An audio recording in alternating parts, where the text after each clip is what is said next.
Estudio en Escarlata, de Arthur Conan Doyle. Novela policial en 14 capítulos. Primera parte. Reimpresión de las memorias de John H. Watson, doctor en medicina y oficial retirado del Cuerpo de Sanidad. Capítulo 2. La ciencia de la deducción.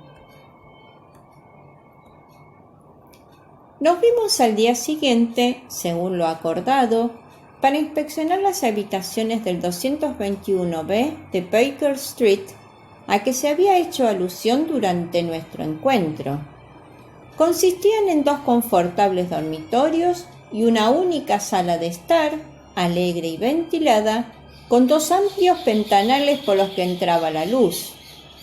Tan conveniente en todos los aspectos nos pareció el apartamento y tan moderado su precio, una vez dividido entre los dos, que el trato se cerró de inmediato y sin más dilaciones tomamos posesión de la vivienda. Esa misma tarde procedí a mudar mis pertenencias del hotel a la casa y a la otra mañana Sherlock Holmes hizo lo correspondiente con las suyas, presentándose con un equipaje compuesto de maletas y múltiples cajas. Durante 1 o 2 días nos entregamos a la tarea de desembalar las cosas y colocarlas lo mejor posible. Salvado semejante trámite, fue ya cuestión de hacerse al paisaje circundante e ir echando raíces nuevas. No resultaba ciertamente Holmes hombre difícil de convivencia. Sus maneras eran suaves y sus hábitos regulares. Pocas veces le sorprendían las 10 de la noche fuera de la cama, e indefectiblemente al levantarme yo por la mañana, había tomado ya el desayuno y enfilado la calle. Algunos de sus días transcurrían íntegros en el laboratorio de química o en la sala de disección, destinando otros, ocasionalmente, a los largos paseos que parecían llevarle hasta los barrios más bajos de la ciudad.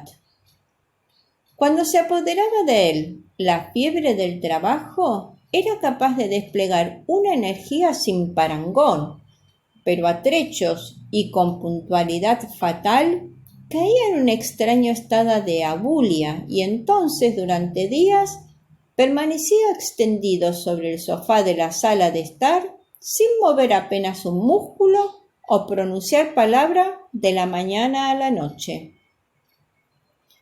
En tales ocasiones no dejaba de percibir en sus ojos cierta expresión perdida y como ausente que, a no ser por la templanza y limpieza de su vida toda, me habría atrevido a imputar al efecto de algún narcótico. Conforme pasaban las semanas, mi interés por él y la curiosidad que su proyecto de vida suscitaba en mí fueron haciéndose cada vez más patentes y profundos. Su misma apariencia y aspecto externos eran a propósito para llamar la atención del más casual observador. En la altura andaba antes por encima que por debajo de los 6 pies, aunque la delgadez extrema exageraba considerablemente esta estatura. Los ojos eran agudos y penetrantes, salvo en los periodos de sopor a que he aludido, y su fina nariz de ave rapaz le daba no sé qué aire de viveza y determinación. La barbilla, también prominente y maciza, delataba en su dueño a un hombre de firmes resoluciones. Las manos aparecían siempre manchadas de tinta y distintos productos químicos, siendo, sin embargo, de una exquisita delicadeza, como innumerables veces eché de ver por el modo en que manejaba Holmes sus frágiles instrumentos de física. ¿Acaso el lector me esté calificando ya de entrometido impenitente en vista de lo mucho que este hombre excitaba mi curiosidad y de la solicitud impertinente con que procuraba yo vencer la reserva en que se hallaba envuelto todo lo que a él se concernía? No sería ecuánime, sin embargo, antes de dictar sentencia, echar en olvido hasta qué punto sin objeto era entonces mi vida y qué pocas cosas a la sazón podían animarla. Siendo el que era mi estado de salud, solo en días de tiempo extraordinariamente benigno me estaba permitido aventurarme al espacio exterior, faltándome lo demás, amigos con quien endulzar la monotonía de mi rutina cotidiana. En semejantes circunstancias, acogí casi con entusiasmo el pequeño misterio que rodeaba a mi compañero, así como la oportunidad de matar el tiempo probando a desvelarlo. No seguía la carrera médica. Él mismo, respondiendo a cierta pregunta, había confirmado el parecer de Stanford sobre semejante punto. Tampoco parecía empeñado en suerte alguna de estudio que pudiera ocuparle hasta el título científico o abrirle otra cualquiera de las recomendaciones puertas por donde se accede al mundo académico. Pese a todo, el celo puesto en determinadas labores era notable y sus conocimientos, excéntricamente circunscriptos a determinados campos, tan amplios y escrupulosos que daban lugar a observaciones sencillamente asombrosas. Imposible resultaba que un trabajo denodado y una información en tal grado exacta no persiguieran un fin concreto. El lector, poco sistemático, no se caracteriza por la precisión de los datos acumulados en el curso de sus lecturas. Nadie satura su inteligencia con asuntos menudos a menos que tenga alguna razón de peso para hacerlo así. Si sabía un número de cosas fuera de lo común, ignoraba otras tantas de todo el mundo conocidas. De literatura contemporánea, filosofía y política, estaba casi completamente en ayunas. Cierta vez que saqué yo a colación el nombre de Thomas Carlyle, me preguntó con la mayor inocencia quién era él y lo que había hecho. Mi estupefacción llegó sin embargo a su cenit cuando descubrí por casualidad que ignoraba la teoría copernicana y la composición del sistema solar. El que un hombre civilizado desconociese en nuestro siglo XIX que la Tierra gira en torno al Sol, se me antojó un hecho tan extraordinario que apenas si podía darle crédito. «Parece usted sorprendido», dijo sonriendo ante mi expresión de asombro. «Ahora que me ha puesto usted al corriente, haré lo posible por olvidarlo». «¿Olvidarlo?» «Entiéndame», explicó. «Considero que el cerebro de cada cual es como una pequeña pieza vacía que vamos amueblando con elementos de nuestra elección. Un necio echa mano de cuanto encuentra a su paso, de modo que el conocimiento que pudiera serle útil o no encuentra cabida o, en el mejor de los casos, se halla tan revuelto con las demás cosas que resulta difícil dar con él.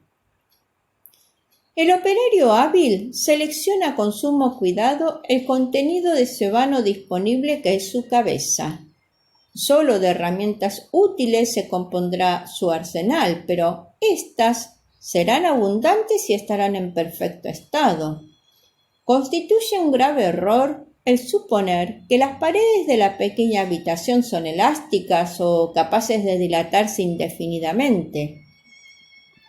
A partir de cierto punto, cada nuevo dato añadido desplaza necesariamente a otro que ya poseíamos. Resulta, por tanto, de inestimable importancia vigilar que los hechos inútiles no arrebaten espacio a los útiles. «Sí, pero el sistema solar», protesté. «¿Y qué se me da a mí el sistema solar?», interrumpió ya impacientado. «¿Dice usted que giramos en torno del Sol?». Que lo hiciéramos alrededor de la luna no afectaría un ápice a cuanto soy o hago. Estuve entonces a punto de interrogarle sobre eso que él hacía, pero un no sé qué me detuvo mi actitud y me dio a entender que semejante pregunta no sería de su agrado. No dejé de reflexionar, sin embargo, acerca de nuestra conversación y las pistas que ella me insinuaba. Había mencionado a propósito de no entrometerse en conocimiento alguno que no atañera a su trabajo. Por tanto, todos los datos que atesoraba le reportaban la fuerza cierta utilidad. Enumeré mentalmente los distintos asuntos sobre los que había demostrado estar excepcionalmente bien informado. Incluso tomé un lápiz y lo fui poniendo por escrito. No pude contener una sonrisa cuando vi el documento en toda su extensión. Decía así: Sherlock Holmes, sus límites. 1. ¿Conocimientos de literatura? Ninguno. 2. ¿Conocimientos de filosofía? Ninguno. 3. ¿Conocimientos de astronomía? Ninguno. 4. ¿Conocimientos de política? Escasos. Conocimientos de botánica, desiguales. Al día, en lo atañadero a la belladona, el opio y los venenos en general, nulos en lo referente a la jardinería. 6. Conocimientos de geología, prácticos aunque restringidos. De una ojeada distingue un suelo geólico de otro.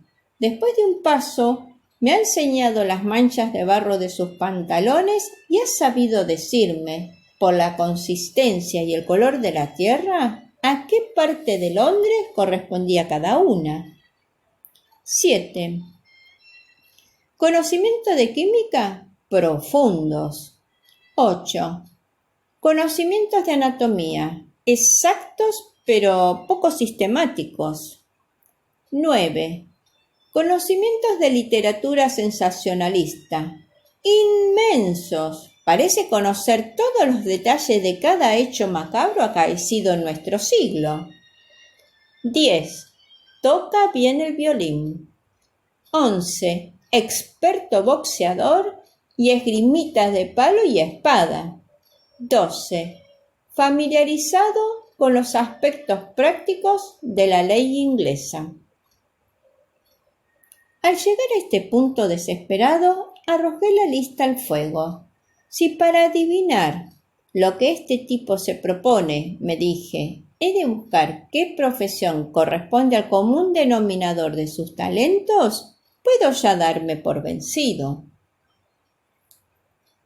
Observo haber aludido poco más arriba a su aptitud para el violín.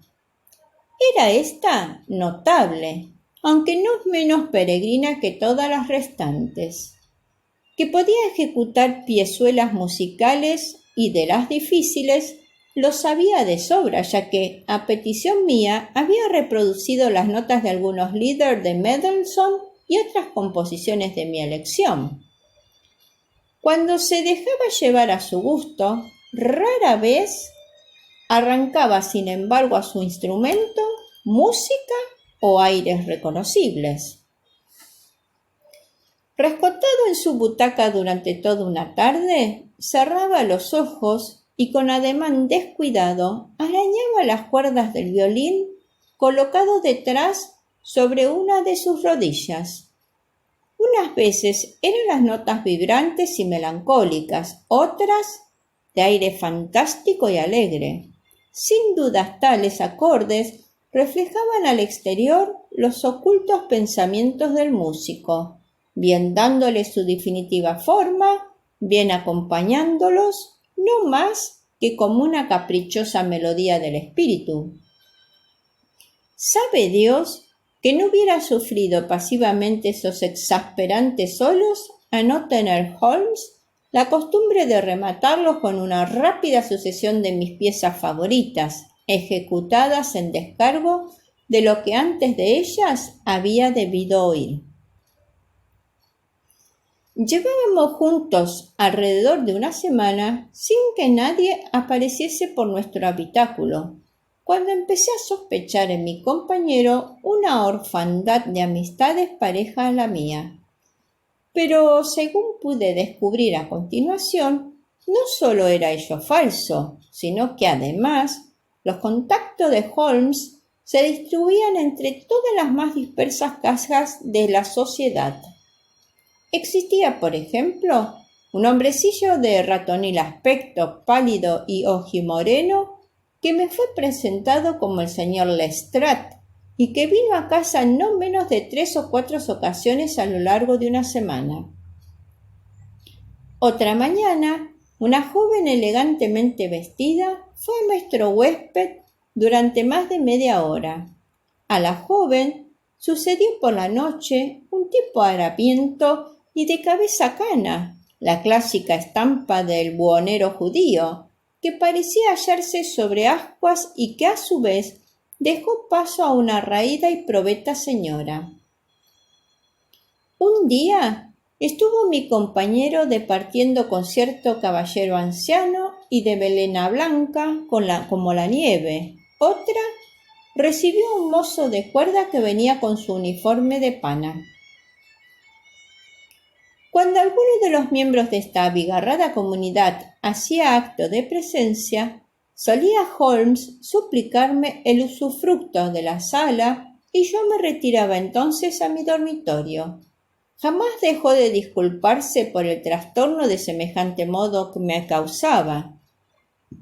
«Tengo que utilizar esta habitación como mi oficina», decía, «y la gente que entra en ella constituye mi clientela». ¿Qué mejor momento para interrogarle a quemarropa? Sin embargo, me vi sujeto a no querer forzar la confidencia ajena. Imagina que algo que impedía dejar al descubierto ese aspecto de su vida, cosa que pronto me desmintió él mismo yendo derecho al asunto sin el menor requerimiento por mi parte. Se cumplía, como bien recuerdo, el 4 de marzo. Cuando, habiendo levantado antes que de costumbre, encontré a Holmes despachando su aún inconcluso desayuno. Tan hecha estaba la patrona a mis hábitos pocos madrugadores que no hallé ni el plato aparejado ni el café dispuesto. Con la característica y nada razonable petulancia del común de los mortales, llamé entonces al timbre y anuncié muy cortante que esperaba mi ración. Acto seguido, tomé un periódico de la mesa e intenté distraer con él el tiempo mientras mis compañeros terminaban en silencio su tostada. El encabezamiento de uno de los artículos estaba subrayado en rojo y a él, naturalmente, dirigía en primer lugar mi atención. Sobre la raya enmarcada aparecían estas ampulosas palabras: «El libro de la vida», y a ella seguía una demostración de las innumerables cosas que a cualquiera les haría dado deducir no más que sometiendo a examen preciso y sistemático los acontecimientos que el azar le hiciese testigo. El escrito se me antojó una extraña mezcolanza de agudeza y disparate. A sólidas y apretadas razones sucedían inferencias en exceso audaces o exageradas. Afirmaba el autor poder adentrarse, guiado de señales tan someras como un gesto, el estremecimiento de un músculo o la mirada de unos ojos, en los más escondidos pensamientos de otro hombre. Según él, la simulación y el engaño resultaban impracticables delante de un individuo avesado al análisis y a la observación. Lo que éste dedujera serían tan cierto como las proposiciones de Euclides. Tan sorprendentes serían los resultados que el no iniciado en las rutas por donde se llega de los principios a las conclusiones habría por fuerza de creerse en presencia de un auténtico nigromante. A partir de una gota de agua, decía el autor, cabría al lógico establecer la posible existencia de un océano Atlántico o unas cataratas del Niágara, aunque ni de lo uno ni de lo otro hubiese tenido jamás la más mínima noticia. La vida toda es una gran cadena cuya naturaleza se manifiesta a sola vista de un eslabón aislado. A semejanza de otros oficios, la ciencia de la deducción y el análisis exige en su ejecutante un estudio prolongado y paciente, no habiendo vida humana tan larga que en el curso de ella quepa a nadie alcanzar la perfección máxima de que el arte deductivo es susceptible. Antes de poner sobre el tapete los aspectos morales y psicológicos de más bulto que esta materia suscita, descenderé a resolver algunos problemas elementales. Por ejemplo, cómo apenas divisada una persona cualquiera, resulta hacedero ingerir su historia completa, así como su oficio o profesión. Parece un ejercicio pueril y, sin embargo, afina la capacidad de observación, descubriendo los puntos más importantes y el modo como encontrarles respuestas.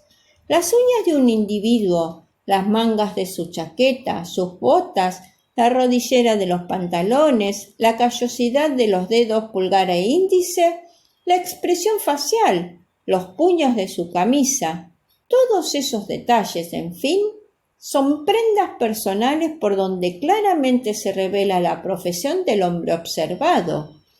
Que semejantes elementos puestos en junto no iluminen al inquisidor competente sobre el caso más difícil resulta, sin más, inconcebible.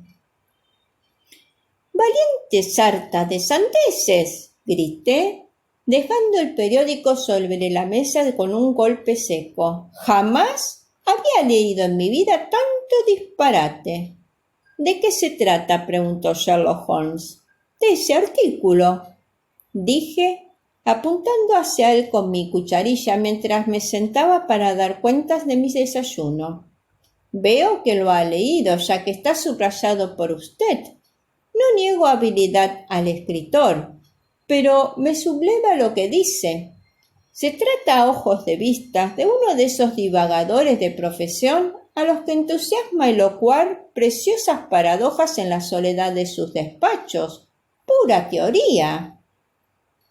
¿Quién lo hubiera encerrado en el metro, en un vagón de tercera clase, frente por frente de los pasajeros y puesto a la tarea de ir adivinando las profesiones de cada uno? Apostaría 1-1000 en contra suya».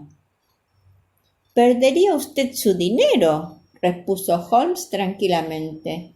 «En cuanto al artículo, es mío». «¿Suyo?». «Sí. Soy aficionado tanto a la observación como a la deducción. Esas teorías expuestas en el periódico y que a usted se le antojan tan quiméricas, vienen a ser en realidad extremadamente prácticas hasta el punto que de ellas vivo». «¿Cómo?», pregunté involuntariamente. «Tengo un oficio muy particular, sospecho que único en el mundo. Soy detective asesor. Verá ahora lo que ello significa. En Londres abundan los detectives comisionados por el gobierno, y no son menos los privados. Cuando uno de ellos no sabe muy bien por dónde anda, acude a mí y yo lo coloco entonces sobre la pista. Suelen presentarme toda la evidencia de que disponen, a particular de la cual, y con ayuda de mi conocimiento de la historia criminal, me las arreglo decentemente para enseñarles el camino. Existe un fuerte aire de familia entre los distintos hechos delictivos y si se denominan a la menuda los 1000 primeros, no resulta difícil descifrar el que completa el número 1001. Lestrade es un detective bien conocido. No hace mucho se enredó en un caso de falsificación y hallándose un tanto desorientado, vino aquí a pedir consejo. ¿Y los demás visitantes? Proceden en la mayoría de agencias privadas de investigación. Son gente que está a oscuras sobre algún asunto y acude a buscar un poco de luz. Atiendo a su relato, doy mi opinión y presento la minuta. ¿Pretende usted decirme, atajé, que sin salir de esta habitación se las compone para poner en claro lo que otros en contacto directo con las cosas e impuestos sobre sus detalles solo ven a medias? Exactamente. Poseo en ese sentido una especie de intuición. De cuando en cuando surge un caso más complicado y entonces es menester ponerse en movimiento y echar alguna que otra ojeada. ¿Sabe usted que he atesorado una cantidad respetable de datos fuera de lo común? Este conocimiento facilita extraordinariamente mi tarea. Las reglas deductivas por mí sentadas en el artículo que acaba de suscitar su desdén me prestan además un inestimable servicio. La capacidad de observación constituye en mi caso una segunda naturaleza. Pareció usted sorprendido cuando, nada más conocerlo, observé que había estado en Afganistán. Alguien se lo habrá dicho, sin duda. En absoluto. Me constaba esa procedencia suya de Afganistán. El hábito bien afirmado imprime a los pensamientos una tan rápida y fluida continuidad que me había abocado a la conclusión sin que llegaran a hacérseme siquiera manifiestos los pasos intermedios. Estos, sin embargo, tuvieron su debido lugar. Helos aquí puestos en orden. Hay delante de mí un individuo con aspecto de médico y militar a un tiempo. Luego, se trata de un médico militar. Acaba de llegar del trópico porque la tez de su cara es oscura y ese no es el color suyo natural, como se ve por la piel de sus muñecas. Según lo pregona su macilento rostro de experimentados sufrimientos y enfermedades, le han herido en el brazo izquierdo, lo mantiene rígido y de manera forzada. ¿En qué lugar del trópico es posible que haya sufrido un médico militar semejantes contrariedades, recibiendo además una herida en el brazo? Evidentemente en Afganistán. Esta concatenación de pensamientos no duró en el espacio de un segundo. Observé entonces que venía de la región afgana y usted se quedó con la boca abierta. Tal como me ha relatado el enlace, parece cosa de nada, dijo sonriendo. Me recuerda usted a Dupin y a Allan Poe. Nunca imaginé que tales individuos pudieran existir en realidad. Sherlock Holmes se puso en pie y encendió la pipa. Sin duda, cree usted halagarme estableciendo un paralelo con Dupin, apuntó. Ahora bien, en mi opinión, Dupin era un tipo de poca monta. Ese expediente suyo de irrumpir en los pensamientos de un amigo con una frase oportuna tras un cuarto de hora de silencio tiene mucho de histriónico y superficial. No le niego, desde luego, talento analítico, pero dista infinitamente de ser el fenómeno que Poe parece haber supuesto. ¿Ha leído usted las obras de Gaboriau?, pregunté. ¿Responde Lecoq a su ideal detectivesco? Sherlock Holmes arrugó sarcástico la nariz. Lecoq era un chapucero indecoroso, dijo con la voz alterada, que no tenía sino una sola cualidad, a saber, la energía. Cierto libro suyo me pone sencillamente enfermo. En él Se trata de identificar a un prisionero desconocido, sencillísima tarea que yo hubiera ventilado en 24 horas y para lo cual Lecoq precisa, poco más o menos, 6 meses. Ese libro merecería ser repartido entre los profesionales del ramo como manual y ejemplo de lo que no hay que hacer. Hirió algo mi amor propio al ver tratados tan displicentemente a dos personas que admiraba. Me aproximé a la ventana y tuve, durante un rato, la mirada perdida en la calle de la llena de gentes. No sé si será este tipo muy listo, pensé para mis adentros, pero no cabe la menor duda de que es un engreído. No quedan ya crímenes ni criminales, prosiguió en tono quejumbroso. ¿De qué sirve nuestra profesión tener la cabeza bien puesta sobre los hombros? Sé, de cierto, que no faltan condiciones para hacer mi nombre famoso. Ningún individuo ahora o antes de mí puso jamás tanto estudio y talento natural al servicio de la causa detectivesca. ¿Y para qué? No parece el gran caso criminal.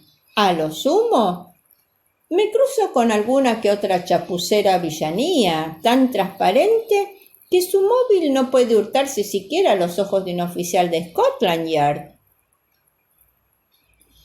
Persistía en mí el enfado ante la presuntuosa verbosidad de mi compañero, de manera que juzgué conveniente cambiar el tercio. ¿Qué tripa se le habrá roto al tipo aquel?, pregunté, señalando a cierto individuo fornido y no muy bien trajeado, que a paso lento recorría la acera opuesta, sin dejar al tiempo de lanzar unas presurosas ojeadas a los números de cada puerta. Portaba en la mano un gran sobre azul y su traza era a la vista la de un mensajero. «Se refiere usted seguramente al sargento retirado de la Marina», dijo Sherlock Holmes. «Fanfarrón», pensé para mí. «Sabe que no puede verificar su conjetura». Apenas si este pensamiento había cruzado mi mente, cuando el hombre que espiábamos percibió el número de nuestra puerta y se apresuró a atravesar la calle. Oímos unos golpes secos de aldaba, una profunda voz que venía de abajo y el ruido pesado de unos pasos a lo largo de la escalera. «Para el señor Sherlock Holmes», exclamó el extraño, y entrando en la habitación entregó la carta a mi amigo. Era el momento de bajarle a éste los humos. ¿Quién le hubiera dicho, al soltar aquella andanada en el vacío, que iba a verse de pronto en el brete de hacerla buena? Pregunté entonces con mi más acariciadora voz: «Buen hombre, ¿tendría usted la bondad de decirme cuál es su profesión?» «Ordenanza, señor», dijo con un gruñido. «Me están arreglando el uniforme». «¿Qué era usted antes?», inquirí, mientras miraba maliciosamente a Sherlock Holmes con el rabillo del ojo. «Sargento, señor, sargento de infantería ligera de la Marina Real». «¿No hay contestación?» «Perfectamente, señor». Y juntando los talones, saludó militarmente y desapareció de nuestra vista. Grandes del género policial han mencionado, pero las incomparables habilidades de Holmes para incredulidad del doctor Watson develándose están. Fifi la Cuentacuentos agradece tu escucha, ansía que esta novela resulte de tu agrado y que invites a quienes tú quieras a disfrutarlo.